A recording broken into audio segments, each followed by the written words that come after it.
Welcome to The Explainer. Today, we're diving into a really cool thought experiment. How could an idea, maybe even one of your ideas, go from just a thought in your head to becoming an actual law? Seriously, just picture it for a second. You're having your morning coffee, scrolling through your phone, and bam, it hits you. A brilliant idea, something you're convinced could actually make a difference. Well, what if you could take that idea and put it on a fast track to becoming law? That's the whole premise we're exploring today, and it all starts with one guy we're going to call Herr Mueller. So, Herr Mueller has this flash of genius. What does he do?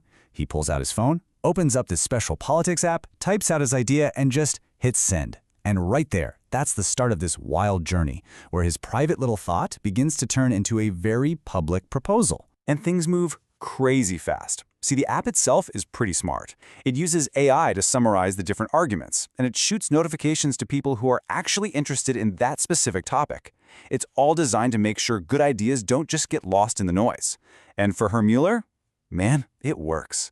In just 3 weeks, more than a third of all eligible voters have given his idea a thumbs up. Just like that, his idea is now an official bill. Okay, so to get what happens next, we have to understand the rules of the game here. This system has a totally new way of structuring political power.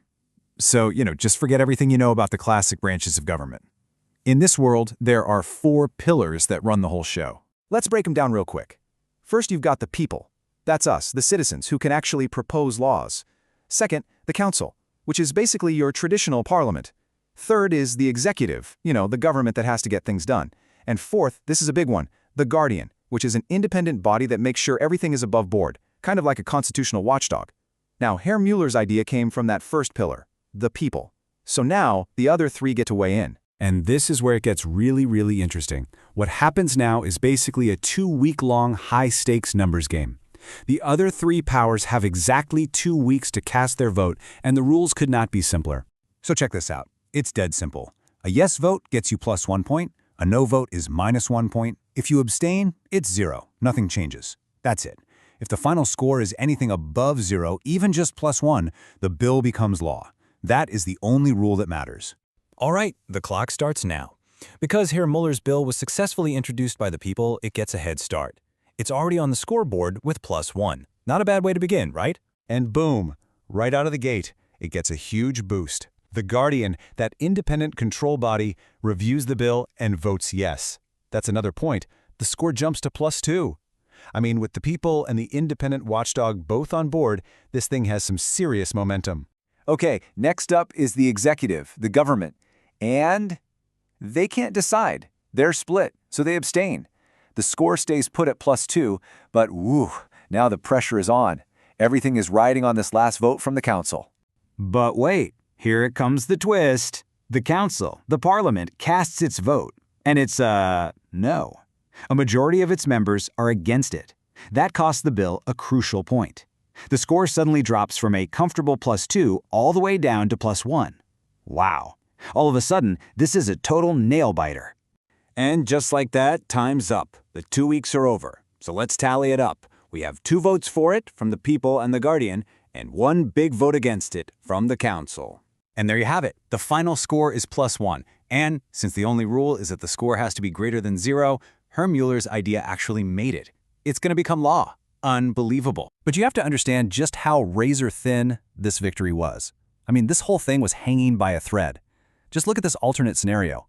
If the Guardian had just abstained instead of voting yes, that single no vote from the council would have been enough to bring the score to 0. And a score of 0 is a failure. The entire bill would have died right there. It passed by the absolute slimmest of margins. Herr Mueller's story really puts a spotlight on just how much power the citizens have in a system like this. I mean, it's not just about introducing bills. They can also vote to either support or attack bills coming from any of the other pillars. And get this, there's this special override rule. If a ton of people turn out to vote on a bill, the popular majority just wins. Period. It doesn't matter what the other pillars said. It's like the ultimate democratic trump card. So when you step back, what is a system like this all about? Well, it really seems to boil down to 2 things: radical transparency and incredible speed. Every single vote is public, so you know exactly who voted for what. And a law can go from an idea to reality in a matter of weeks, not years. That just completely changes the entire dynamic of politics. And this quote just nails it, doesn't it? You can literally log into the app and watch the score change in real time as the votes come in. It's like watching a championship game, but for laws. It creates this unbelievable drama where nothing is decided until that final second. A single decision at the last minute could change absolutely everything. So what do you think? Is this a glimpse into what democracy could be? More direct, way faster, truly transparent? Or is it just a recipe for chaos and instability? I guess the final question is really for you. If you had this kind of power, what idea would you submit?